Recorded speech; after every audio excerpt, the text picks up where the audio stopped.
My name is Rachel, and I'm a 33-year-old housewife. My husband Adam and I have been married for 4 years, but we haven't had a child yet. We are currently undergoing fertility treatment, but we are having trouble conceiving a child. One day, on my way home from the grocery store, I saw a little girl, a complete stranger, squatting in front of my house. I wondered why she was out on such a cold midwinter day without a coat, so I called out to her. I said, "Hello, are you waiting for someone?" "Well," "Can you say your name?" "Selena." "Your name is Selena. Okay. Where's Mommy?" "Mommy, she went somewhere." "I see. Are you lost? Can you say Mommy's name?" "Mary." "Mary, you mean—" "Mommy told me to give you this." Selena held out a piece of paper to me. I opened the letter with a trembling hand and found only the words, "Take care of this child for a while." "No way, are you Mary's daughter?"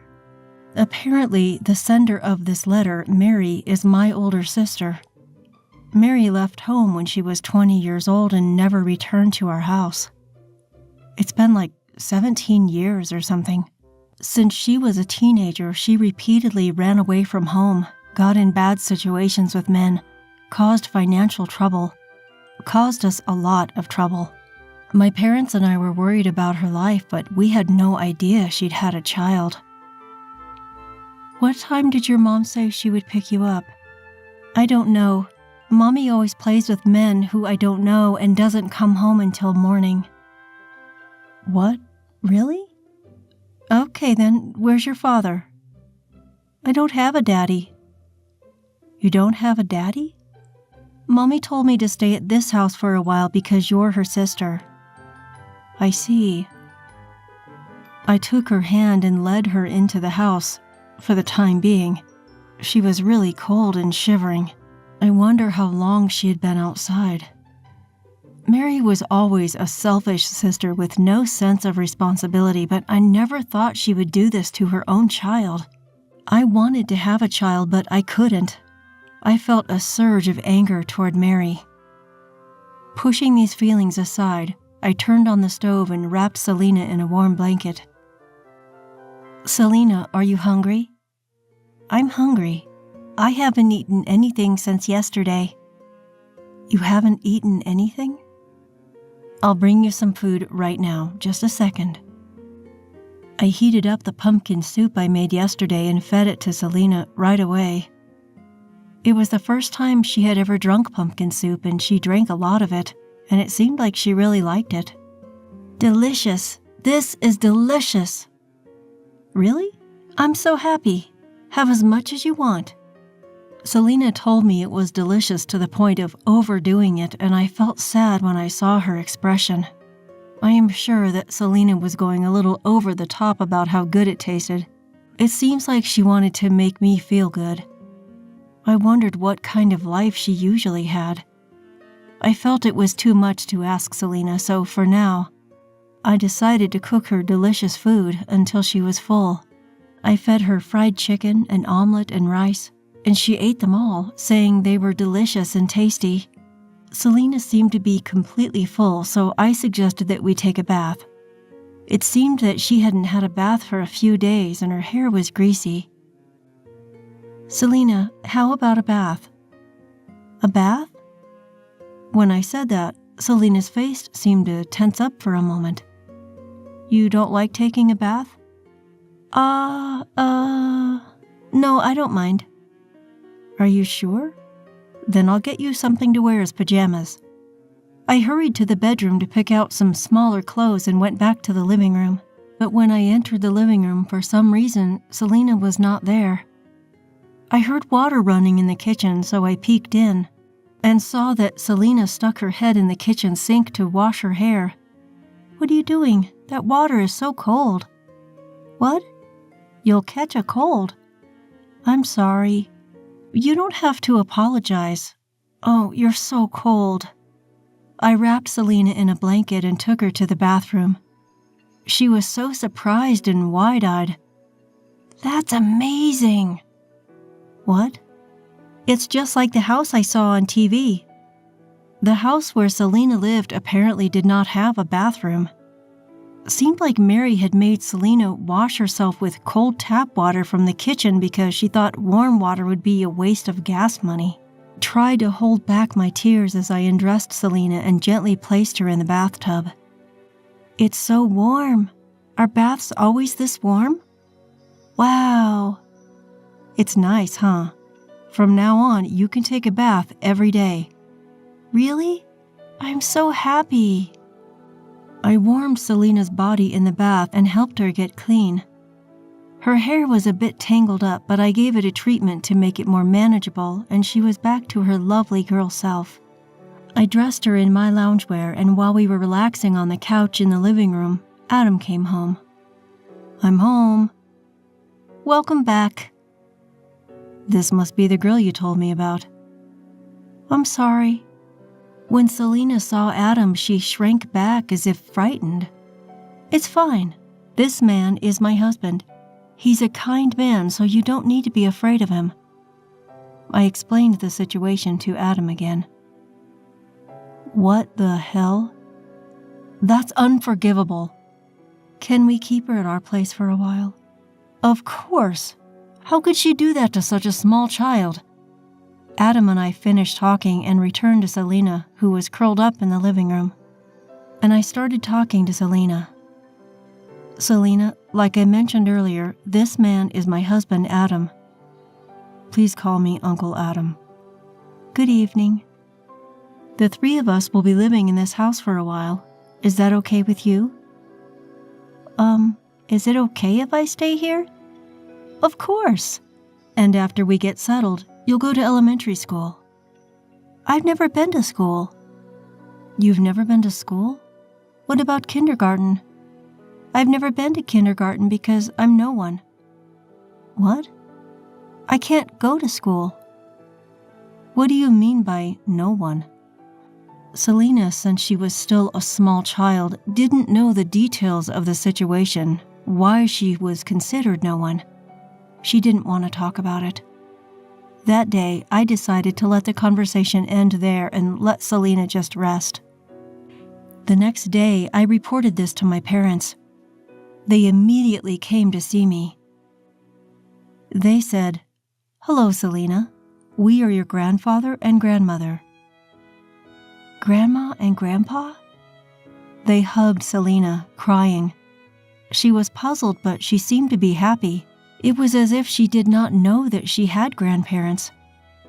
After that, I asked my parents to watch Selena and went to City Hall to obtain Mary's family register. When I checked, I found that Mary was unmarried and there was no mention of any children. It seems that Selena's birth has never been registered.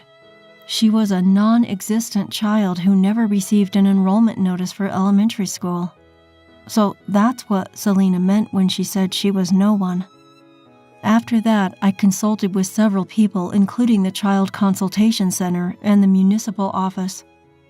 After various discussions and much support, Selena's family register was finally created. "Selena, you can go to elementary school now. I'm so happy for you." "Thank you." By that time, it had already been more than a month since Selena came to our home, but she hasn't opened up to us much. She always seemed to be skittish every time Adam or I moved. And not only that, whenever she made a mistake, she would apologize to an unusual degree, curl her body up and cover her head. Mary must have done something painful to her in the past. Selena can't forget that experience. "Selena, you don't have to apologize so much. Uncle Adam and I will never get mad at you, and we won't hit you, ever." "Really? Promise?" "Of course, I promise." After that, Selena's timidity didn't change, but as time went by, she gradually became more talkative and even smiled more. Then one day, Selena blurted out, "I wonder when she will come for me." Hearing those words, I felt sad. Even though Mary treated her so badly, she still wanted her mom.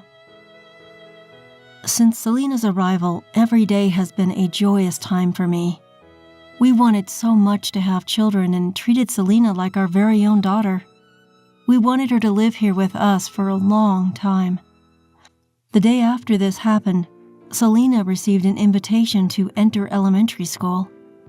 I was relieved that I would finally be able to give Selena the same school life as other children. Now that that's decided, we need to get her ready to go to school. We need to buy a school bag, stationery, and lots of clothes.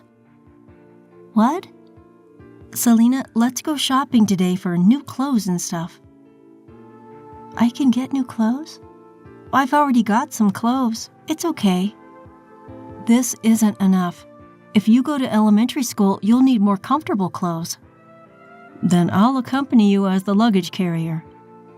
Selena and Adam and I went to the shopping mall and got her everything she needed for school. I was having so much fun preparing for the school entrance that I ended up buying a lot of clothes, stationery, etc. The three of us were laughing and saying that we had bought too many things as we headed home. Then, to my surprise, I saw Mary standing in front of our house. Mom? Sis? Oh, welcome home. It's not welcome home. What the hell were you thinking? How dare you come here? Hey, calm down. Don't yell at me, it's just pathetic. Who do you think you're blaming for all of this? First, you need to apologize to Selena. Oh, Selena. Mary only took one look at Selena but didn't even make eye contact with her. What are you trying to do? Well, we can't just stand here talking, so let me in the house. I'll do it even if you don't tell me. Let's go, Selena. Anyway, I decided to let Mary in and ask her what was going on. Is this guy your husband? He's a nice guy. Nice to meet you. I'm Adam. I don't know how to say this at our first meeting, but you are an unfit parent to treat your child like that. You are so cocky, my brother-in-law. You're a stranger. You can't talk to me like that. I don't care about that. You didn't even feed her well, did you? How could you do such a thing to your own child? Single mothers have a hard time. I raised her well. You have no right to complain. You said you raised her well? You just neglected her. Mary was deeply annoyed at being blamed by Adam and me. Her inability to recognize what she had done left me scratching my head and wondering what the hell we were all thinking. I asked Selena how she felt about seeing Mary, and she seemed to be unable to look at Mary directly. Like the same as before, she shrunk and shivered. I assumed originally that she missed her mother, but I sensed that perhaps this was not the case. While I was thinking about it, Mary opened her mouth. She said, "You guys don't have kids, do you?" "No, but so what?" "I'm going to give you this child." "What?" "I've raised her through the toughest baby years of her life. You'll be lucky to have an older kid now." Do you even know what you're talking about? I know what I'm saying. I'm saying that I'm going to give you poor, childless people a little kid. You're disgusting. Unbelievable. Oh, so you don't want her? I'm not going to give her back to you, even if you ask me. I made a family register, and she is going to elementary school next month.